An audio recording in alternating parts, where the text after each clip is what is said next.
నమస్తే over 9 nation టీవీకి స్వాగతం. అక్రమ నిర్మాణాల కూల్చివేతలపై సీఎం రేవంత్ రెడ్డి మరోసారి సంచలన వ్యాఖ్యలు చేశారు.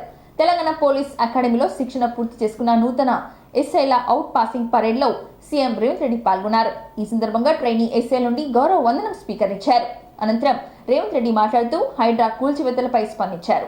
చెరువుల FTL బఫర్ జోన్ లో ఉన్న అక్రమ నిర్మాణాలు అన్నిటినీ కూల్చివేస్తామని, ఈ విషయంలో వెనక్కి తగ్గే ప్రసక్తి లేదని స్పష్టం చేశారు. హైదరాబాద్ సిటీలో చెరువులు పరిరక్షణ ధ్యేయంగా ముందుకు సాగుతామని, ఈ విషయంలో ఒత్తిళ్లకు లొంగేది లేదని తేల్చి చెప్పారు. ఈ చెరువుల ఆక్రమణలతోనే హైదరాబాద్ సిటీని వరదలు ముంచెత్తుతున్నాయని, సిటీలోని చెరువులన్నీ చాలా వరకు కబ్జాకు గురయ్యాయని, వాటిని పరిరక్షించుకోవాల్సిన బాధ్యత, కర్తవ్యం ప్రభుత్వంపై ఉందని రేవంత్ రెడ్డి స్పష్టం చేశారు. ఎవరైనా ఫామ్ హౌస్ కట్టుకోవచ్చు, అభ్యంతరం లేదు. అయితే ఆ ఫామ్ హౌస్ కట్టుకున్న వాళ్ళు వాళ్ళ డ్రైనేజ్ ని మంచినీటి జలాశయాల్లో వదులుతున్నారని, దీనివల్ల చెరువులు కలుషితం అవుతున్నాయని తెలిపారు. చెరువులను చేరబట్టిన వారి కోసమే హైడ్రా ఏర్పాటు చేశామని, చెరువులను కబ్జా చేసిన వాళ్ళు జైలుకు పంపిస్తామని వార్నింగ్ ఇచ్చారు సీఎం రేవంత్ రెడ్డి. ఆక్రమించుకున్న చెరువుల వల్లనే ఇవాళ వరదలు వస్తున్నాయి. అందుకే హైడ్రాను ప్రారంభించడం. హైడ్రా స్పెషల్ టాస్కే ఈ చెరువులను ఆక్రమించిన వాళ్ళను చెరబట్టాలని, చెరబట్టిన వాళ్ళ నుంచి విడిపించాలని, అలాంటి వాళ్ళను అవసరమైతే చెరసాలకు తోలాలనేది నా ప్రభుత్వ విధానం. అందులో ఎంత గొప్ప వ్యక్తులు ఉస్మాన్ సాగర్, హిమాయత్ సాగర్ ను నిర్మించారు.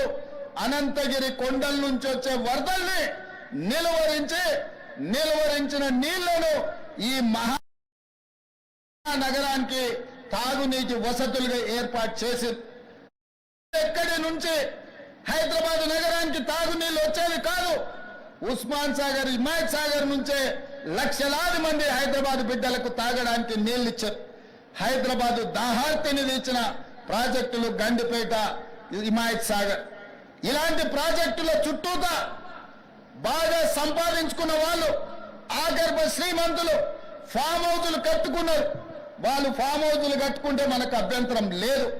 వాళ్ళు సంతోషంగా ఉండడమే మనకు కావాల్సింది. కానీ ఆ ఫామ్ హౌజులలో ఉన్న డ్రైనేజ్ కనెక్షన్ లేదు. వాళ్ళ డ్రైనేజ్ తీసుకొచ్చి గండిపేట నీళ్ళలో కలిపిండ్రు. వాళ్ళు వాడిన డ్రైనేజ్ నీళ్లు గండిపేట నీళ్ళలో కలిస్తే ఆ నీళ్లు తాగడానికి నగరానికి ఇస్తున్నాం. నేను అడుగుతున్న మిత్రులారా, ఇవాళ మీరు చెప్పండి, ఎవరో బలిసినోడు కట్టుకున్న ఫామ్ హౌస్ డ్రైనేజ్ నీళ్లు గండిపేట తాగు నీళ్ళలో కలుస్తుంటే ఆ నీళ్ళని నగర ప్రజలకు తాగడానికి ఇస్తే ముఖ్యమంత్రిగా నేను వైఫల్యం చెందినట్టు కాదా? ఒక్కసారి ఆలోచన చెయ్యండి. భవిష్యత్ తరాలకు అందించాల్సిన బాధ్యత చెరువులు, కుంటలు, నాలాలను ఎవరెవరో ఆక్రమించుకుంటే వాళ్ళ ఆక్రమణలో చెరబడితే ఇవాళ నగరం మీద ఉప్పెనై వరదలు వస్తున్నాయి. ఎక్కడికి వెళ్తున్నాయి? బస్తీలో ఉన్న పేదోళ్ళ ఇళ్లకు పోతున్నాయి. పేదోళ్ళు జీవితకాలం కష్టపడి సంపాదించుకున్న ఫ్రిడ్జ్, టీవీ, మంచము, బట్టలు, కట్టుకున్న బట్టలతో సహా అర్ధరాత్రి పూట వాళ్ళ ఇళ్లకు నీళ్లు వస్తే తడిసి ముద్దయి అనాథలాక రోడ్డు మీద నిలబడాల్సిన పరిస్థితులు వచ్చినాయి. మున్నేరు వాగు పక్కన ఖమ్మం. కానీ ఇవాళ కాలుష్యం అయిపోయింది. ఇవాళ మన బతుకులను చిందరవందర. ప్రభుత్వ భూముల్లో లేకపోతే ప్రైవేట్ భూముల్లో అనుమతి లేకుండా కట్టుకున్న వాళ్ళని ఏదైనా రెగ్యులరైజ్ చేయడానికి స్కీమ్ ఉంది. కానీ FTL బఫర్ జోన్ నాలాల వాటికి రెగ్యులరైజేషన్ స్కీమ్ లేదు. ఇవాళ కాకపోతే రేపైనా వాటిని తప్పకుండా తొలగిస్తాం. వాళ్ళ పట్ల కఠినంగా వ్యవహరిస్తాం. మీ అందరికీ నా విజ్ఞప్తి ఒక్కటే, రేపటి నుండి ప్రజల దగ్గరికి వెళ్తున్నారు. తెలంగాణ ప్రజలకు విశ్వాసం, నమ్మకం కలిగించండి. మన రాష్ట్రంలో గంజాయి మాట ఎత్తాలన్నా, డ్రగ్స్ గురించినది నిన్న మన భూ కబ్జాదారులు భరించే విధంగా అభినందనలు తెలియజేసిన చర్యలన్నీ తీసుకోవాల్సినాలకు తాము ఉండకూడదు. గంజాయి ఉత్సాహంతో ఈ ప్రభుత్వం మాకు ఉద్యోగాలు ఇస్తుందన్న ఆలోచనతోని మన మీద సంపూర్ణమైన విశ్వాసం పెట్టుకొని ఇటీవల రాష్ట్ర వ్యాప్తంగా కురిసిన భారీ వర్షాలు, వరదల వల్ల నష్టపోయిన వరద బాధితులకు ఆర్థిక సాయం, నష్టపరిహారంపై సీఎం చంద్రబాబు నాయుడు కీలక ప్రకటన చేశారు. ఏలూరు జిల్లాలో పర్యటించిన చంద్రబాబు నాయుడు స్థానిక CR రెడ్డి కాలేజ్లో ఏర్పాటు చేసిన సమావేశంలో మాట్లాడుతూ ఈ నెల 17 లోపు వరద బాధితులకు నష్టపరిహారం అందిస్తామని చెప్పారు. పంట నష్టపోయిన రైతులకు వరికి ఎకరానికి 10,000 రూపాయలు అందిస్తామని ప్రకటించారు. ప్రతిష్టాత్మకంగా నిర్మిస్తున్న పోలవరం ప్రాజెక్టుతో నదుల అనుసంధానం చేసి రాష్ట్రాన్ని అన్నపూర్ణగా మార్చుతామని అన్నారు. జీవనాడి అయిన పోలవరం ప్రాజెక్టును కూడా గత వైసీపీ ప్రభుత్వం ముంచేసింది. ఇప్పుడు మేమంతా అత్యంత వేగంగా పోలవరం ప్రాజెక్టును పూర్తి చేసి తీరుతామని పేర్కొన్నారు. కేంద్ర ప్రభుత్వంతో మాట్లాడి పోలవరానికి 12,000 కోట్లు వచ్చేలా చేశామని తెలిపారు. కాగా ఇటీవలే ఏపీని భారీ వర్షాలు వరదలు ముంచెత్తాయి. ముఖ్యంగా బుడమేరు వాగు విజృంభణతో విజయవాడ నగరం అల్లకల్లోలమైంది. విజయవాడలోని పలు ప్రాంతాలు నీట మునిగిన నదులు తలపించాయి. ఇళ్లలోకి వస్తువులు, వాహనాలు, సామాగ్రి అంతా నీటిపాలైంది.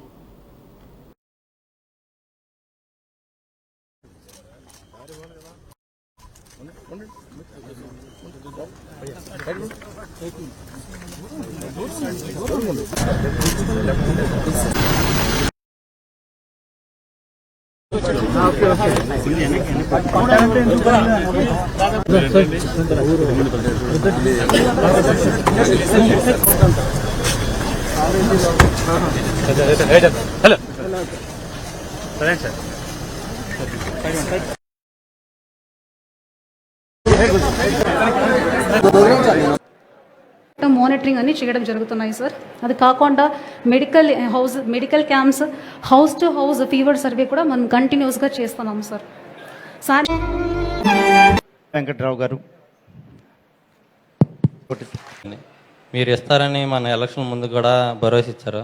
అదేవిధంగా ఆడపిల్లల తండ్రికి, నాకు 2 ఆడపిల్లలండి, ఒక ఆడపిల్లకైనా ఇదంతా ఆశ్రయం ఇస్తే వాళ్ళకి ఫ్యూచర్లో వాళ్ళ బతుకు చదువులకి వాళ్ళకి రిలీఫ్ క్యాంప్ కి తరలించారండి.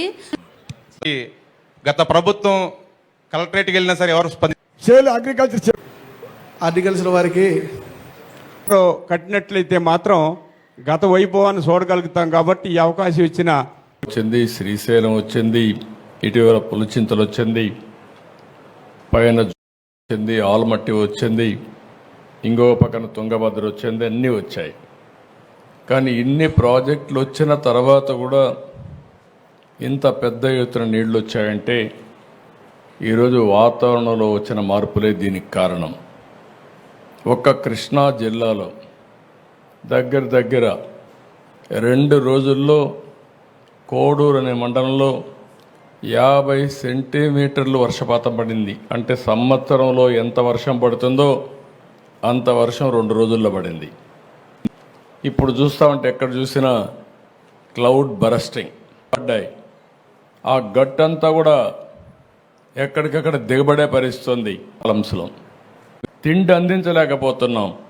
బోట్లు పంపిస్తే ఎన్డీఆర్ఎఫ్ లాంటి సంస్థ ముందుకు సాగలేక ఆ వెలాసిటీ, ఆ ఫోర్స్ వల్ల వెనక్కి పరిస్థితి వస్తామని మేము కూడా కొట్టుకోబోతామని ఆర్థిక సామాజిక సమస్య.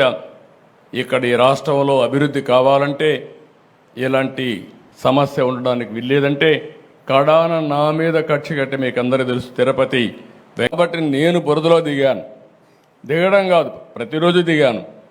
నేను దిగాను కాబట్టి మా ఐఏఎస్ ఆఫీసర్లు అందరూ బురదలో దిగారు. నేను ప్రొక్లైన్ ఎక్కాను, ట్రాక్టర్ ఎక్కాను, నడిచి తిరిగాను. దాంతో మా వాళ్ళు కూడా అక్కడ ఉండి ఎక్కడికక్కడ ముందుకెళ్ళారు. మా కలెక్టర్లు కానీ మా ఆఫీసర్లు కానీ మొట్టమొదటిసారి నేను చూసా. ప్రజలందరూ కూడా శభాష్ అనే విధంగా ఈరోజు అడ్మినిస్ట్రేషన్ ఇవ్వగలిగారు. ఇది కూడా తక్కువే. అందరం కూడా ఎన్డీఏలో భాగస్వాములం కాబట్టి లేకపోతే మీకు ఏ నష్టపరిహారం జరిగినా నామ్స్ ఉన్నాయి. బాధ్యత నేను ముఖ్యమంత్రి అవుతానని ఢిల్లీకి వెళ్ళి ఢిల్లీ పెద్దల్ని మెప్పించి 12,000 కోట్ల రూపాయలు శాంక్షన్ చేయించి ఇప్పుడు మొన్నే మీరు చూస్తే బడ్జెట్లో కూడా పెట్టి క్యాబినెట్లో కూడా పెట్టి డబ్బులు ఇచ్చారు. వాళ్ళ దగ్గర ఫండ్స్ కూడా మొబిలైజ్ చేసి బ్రహ్మాండంగా చేశాడు. ఇది ప్రజా చైతన్యానికి మారు పేరు. ఒకప్పుడు నేను మిమ్మల్ని అందరినీ గెలిపించాం కాబట్టి మా పని అయిపోయిందని ఇంటికాడ కూర్చుంటే ఈ దుర్మార్గులతో పోరాడాలన్నా మాకు కూడా కొన్ని సమస్యలు ఉంటాయి. గెలిపించిన తర్వాత ఈ ప్రభుత్వాన్ని నడిపించే బాధ్యత కూడా మీదేనని మరొక్కసారి మీ అందరికి విజ్ఞప్తి చేస్తున్నా. సంస్థల తరపున టీడీపీ పార్టీ ఆఫీస్పై దాడి కేసులో అరెస్ట్ అయిన మాజీ ఎంపీ నందిగామ సురేష్ను గుంటూరు జైలుకు వెళ్లి కలిశారు వైసీపీ అధినేత జగన్. ఈ క్రమంలో చంద్రబాబును ఉద్దేశించి ఘటన వ్యాఖ్యలు చేశారు. విజయవాడ వరదలను డైవర్ట్ చేసేందుకే నందిగామ సురేష్ను అరెస్ట్ చేశారని అన్నారు. వరదల్లో 60 మంది చనిపోవటం ముమ్మాటికి సీఎం వైఫల్యమని అన్నారు. 4 నెలల్లో చంద్రబాబు పాలన గాలికి వదిలేశారని జగన్ అన్నారు. తుఫాను వస్తుందని 4 రోజుల ముందే హెచ్చరించినా సీఎం రివ్యూ మీటింగ్ ఏర్పాటు చేయలేదని ఫైర్ అయ్యారు.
నాలుగో తారీఖున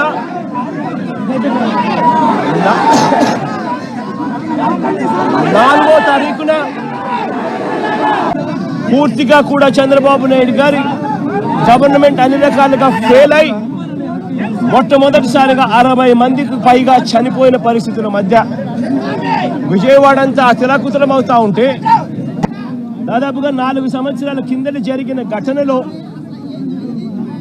ఈరోజు టాపిక్ డైవర్ట్ చేసేందుకు 4వ తారీఖు రాత్రిన సురేష్ను దళిత ఎంపీని విజయవాడ డిప్యూటీ మేయర్ భర్తను అరెస్ట్ చేస్తారు.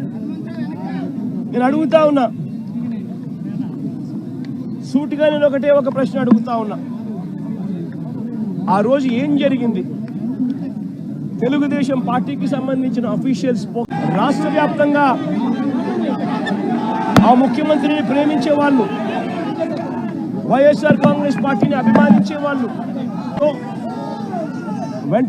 వెంటనే అటువంటి ఆ ఘటనకు పోయిన వాళ్ళందరినీ కూడా ఎవరెవరు పోయారు అని చెప్పి తెలుగుదేశం పార్టీ ఆఫీసులో సీసీ కెమెరాలు ఉండవా? ఆ సీసీ కెమెరాల ఫుటేజ్ చూస్తే తెలీదా? మరి అలాంటప్పుడు వీళ్ళెవరూ లేనప్పుడు 4 ఏళ్ల తర్వాత జరిగిన మీరు ఇష్టం వచ్చినట్టుగా ఇప్పుడు కేసుల్లోకి తీసుకొచ్చే కార్యక్రమం చేస్తా ఉన్నారు. అన్నది చాలా సులువైన పని. నేను మనం మీ విలేకరు కృష్ణకు చెప్పి, కృష్ణ నువ్వు ఒక రెడ్ బుక్ మెయింటైన్ చేయంటే కృష్ణ కూడా మెయింటైన్ చేస్తాడు ఒక రెడ్ బుక్. నీ పేరేం పేరన్నా? రవికి చెప్పి, రవి నువ్వు ఒక రెడ్ బుక్ మెయింటైన్ చేయ రవి అని అంటే రవి కూడా మెయింటైన్ చేస్తాడు. అదే పెద్ద ఘనకార్యం కాదు, గొప్ప పని కాదు.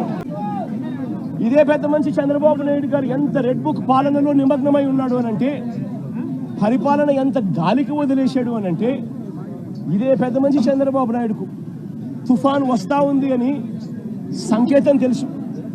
బుధవారం నాడే తుఫాను శుక్రవారం సాయంత్రం పై రాష్ట్రాల నుంచి, మహారాష్ట్ర నుంచి, కర్ణాటక నుంచి ఆ రిలీఫ్ క్యాంపుల్లో ఏర్పాట్లు బాగున్నాయా లేదా, రిలీఫ్ క్యాంపులు ఎక్కడున్నాయి, ఎక్కడ పెట్టాలి రిపోర్ట్లు వస్తూ ఉన్నాయి. డైవర్ట్ చేసేందుకు ఒకవైపున సురేష్ లాంటి ఎక్స్ ఎంపీని ఈ బోట్ల ఓనర్లు వీళ్ళందరూ కూడా భాగస్వాములు అయినారు.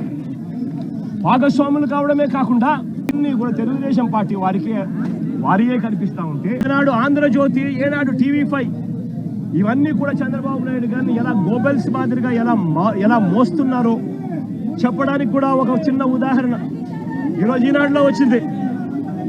ఏమొచ్చింది? రెయిన్ గేజ్ మీటర్లు చెడిపోయాయంట. మేము ఇంకా ఫర్దర్గా స్ట్రెంత్ ఇస్తున్నాను. చూడకూడదట. పోయి శిశుపాలని పాపాల మాదిరిగా ఏలూరు రోడ్ల మీదకి ప్రజలకు ఈరోజు నిజంగా ఆరోగ్యశ్రీ పరిస్థితి చూస్తే ఓ ఫుల్ క్లాసును పూర్తిగా మనిషి చంద్రబాబు నాయుడు నోట్లో నుంచి వచ్చే మాటలు ఏమిటి? కేవలం 18,000 చంద్రన్న వస్తున్నాడు, మీకు సంవత్సరానికి 48,000 ఇస్తాడు, మీకు సంతోషం.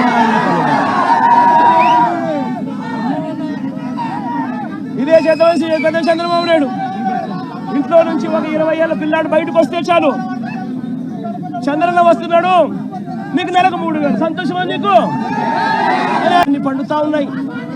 హైదరాబాద్ లోని తెలంగాణ స్టేట్ పోలీస్ అకాడమీలో sub inspector passing out parade జరిగింది. శిక్షణ పూర్తి చేసుకున్న 3వ బ్యాచ్ కి చెందిన 547 ఇన్స్పెక్టర్ పాసింగ్ అవుట్ పరేడ్ నిర్వహించారు. ఈ కార్యక్రమానికి సీఎం రేవంత్ రెడ్డి ముఖ్య అతిథిగా హాజరయ్యారు. తెలంగాణ ఆవిర్భావం అనంతరం సబ్ ఇన్స్పెక్టర్లు భర్తీ 3 సార్లు జరిగాయి. ప్రస్తుతం 3వ బ్యాచ్ శిక్షణ పూర్తయింది. 2023 బ్యాచ్ కు చెందిన వీరికి 9 నెలల పాటు జరిగిన ట్రైనింగ్ ఇచ్చారు. వీరిలో టాప్ ర్యాంక్ లో నిలిచిన వారికి ముఖ్యమంత్రి బహుమతులు అందజేశారు. కార్యక్రమానికి పోలీస్ ఉన్నతాధికారులు, అకాడమీ సిబ్బంది, శిక్షణ పొందిన సబ్ ఇన్స్పెక్టర్లు, కుటుంబ సభ్యులు హాజరయ్యారు. ఈ బ్యాచ్ లో మొత్తం 547 మంది ఎస్ఐలు ట్రైనింగ్ పూర్తి చేసుకున్నారు. వీరిలో 145 మంది మహిళా ఎస్ఐలు, 402 పురుషులు ఉన్నారు. వీరిలో సివిల్ ఎస్ఐలు 401 మంది.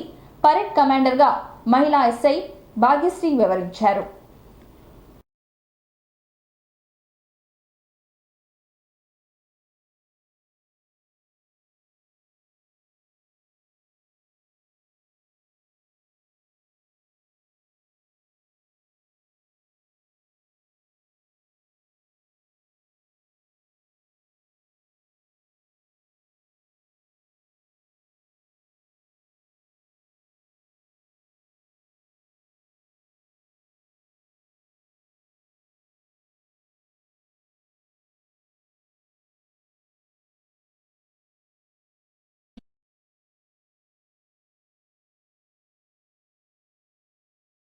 शपथ ग्रहण. Now Nishan Toli will arrive with our national flag.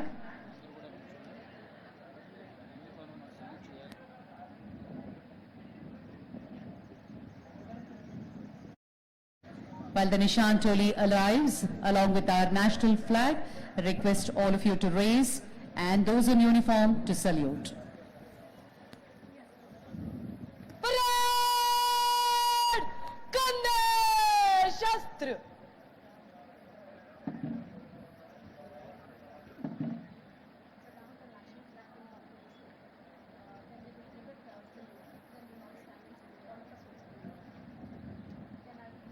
निशान टोली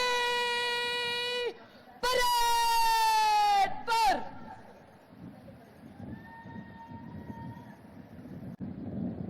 వ్యవస్థలు స్వతంత్రంగా ఉండి వాటి నిర్దేశించిన కార్యకలాపాలను నిర్వహిస్తూ in the presence of the national flag in a short while. To march the parade. తలకు ధరించు టోపీ రాజ్యానికి, ప్రభుత్వానికి, చట్టానికి చిహ్నం. మెరుస్తున్న లోహపు నక్షత్ర కమాండ్ గంజి విజయ.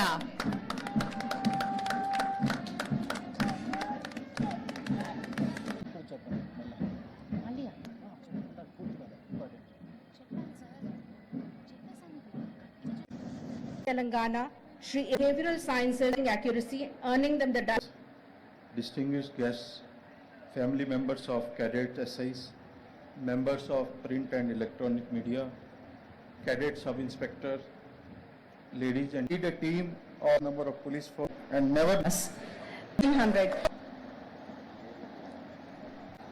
Surya Narayana and Srimati Krishnaveni, performance in indoor subject. అసామాన్యమైన ప్రతిభను కాంగ్రెస్ పార్టీ నిరుద్యోగ సమస్య తీర్చి and sacrifice.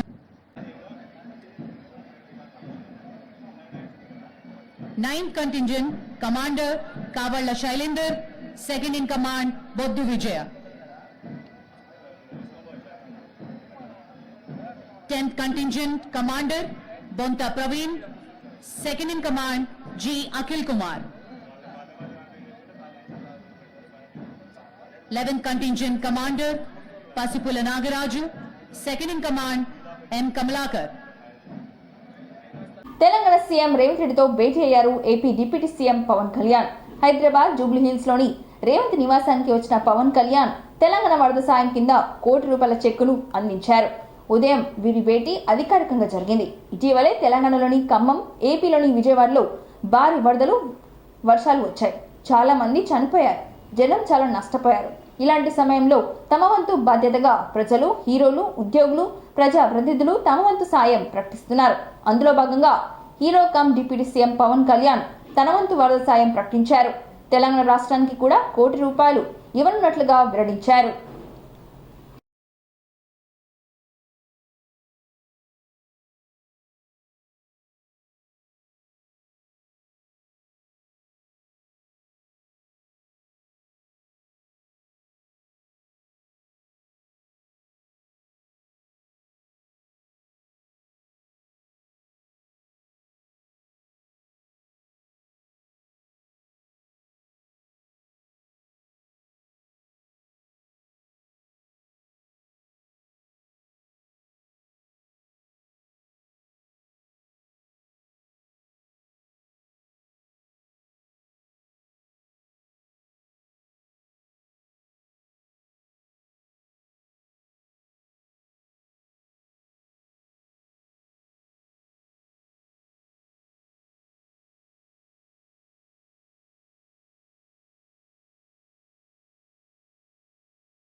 గత ఏడాది ఖైరతాబాద్ మహాగణపతి మధ్యాహ్నం 1 గంటలోపు నిమజ్జనం చేయాలని సిటీ సిపిసివి ఆనంద్ ఉత్సవ కమిటీ సభ్యులతో సూచించారు.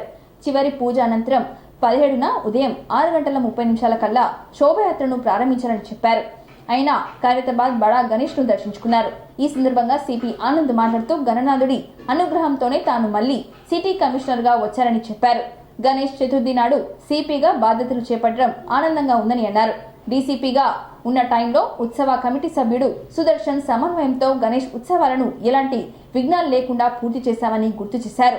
భక్తుల రద్దీకి అనుగుణంగా బందోబస్తు పెంచుతామని చెప్పారు. గత ఏడాదిలాగే ఈసారి కూడా మధ్యాహ్నంలోపు బడా గణేష్ నిమజ్జనం పూర్తి చేస్తామని అన్నారు. అనంతరం ఖైరతాబాద్ ఉత్సవ కమిటీ సభ్యులతో సమావేశమయ్యారు. ఉత్సవాలు నిమజ్జనం ఏర్పాటుపై చర్చించారు. ఉత్సవ కమిటీ చైర్మన్ రాజ్ కుమార్ తదితరులు పాల్గొన్నారు. అనంతరం సిపిసివి ఆనంద్ సౌత్ జోన్ ఆఫీసులో central zone, south zone police అధికారులతో సమావేశమయ్యారు. గణేష్ నిమజ్జనం, మిలాదునబీ బందోబస్తుపై సమీక్షించారు. ఎలాంటి అవాంఛనీయ సంఘటనలు తావు లేకుండా ఏర్పాటు చేయాలని ఆదేశించారు. నా ధన్యవాదాలు తెలియజేస్తున్నాను. నేను మళ్ళీ రెండోసారి సిపి హైదరాబాద్గా ఛార్జ్ తీసుకున్నందుకు సంతోషంగా ఉంది. రాష్ట్ర ప్రభుత్వానికి, ముఖ్యమంత్రి గారికి నా ధన్యవాదాలు తెలియజేస్తున్నాను. మన ముందు ఉన్న ఛాలెంజ్ గణేష్ పండుగ, ఆ ఏర్పాట్ల గురించి సిటీ పోలీస్ అంతా నిమగ్నమై ఉంది. దాని తర్వాత 17వ రోజు నిమజ్జనం ఉంది. 19వ తేదీ మళ్ళీ మిలాద్ ఊరేగింపు ఉంది. సో దాని గురించి ఇప్పుడు ముఖ్యమంత్రి గారిని నేను కలిసి వారి సూచనలన్నీ తీసుకొని దాని తర్వాత మా ఆఫీసర్స్తో ఈ ఏర్పాట్ల గురించి మేము చూసుకునే అవసరం ఉంటుంది. ఇతర విషయాలు మీ అందరికి తెలుసు. మెట్రోపాలిటన్ సిటీస్లో కొద్దిగా ట్రాఫిక్ పరిస్థితి కూడా ట్రాఫిక్ ఆఫీసర్స్తో మాట్లాడి దాని గురించి ఏమైనా ప్రజల కోసం ఏమైనా మనం చేయగలుగుతామా, మెరుగైన పరిస్థితులు. అంతేకాకుండా రాష్ట్ర ప్రభుత్వం డ్రగ్స్, మాదక ద్రవ్యాల గురించి చాలా సీరియస్గా ఉంది. టీజీ న్యాబ్ అనేది వారు చేపడుతున్నారు. హెచ్న్యూ అనేది సిటీ పోలీస్లో ఉంది. అది మరి దాని గురించి చర్యలు కూడా సమీక్షించి ఇంకా ఉధృతంగా ఏ విధంగా చేయాలో అవి కూడా చూసుకుంటాం.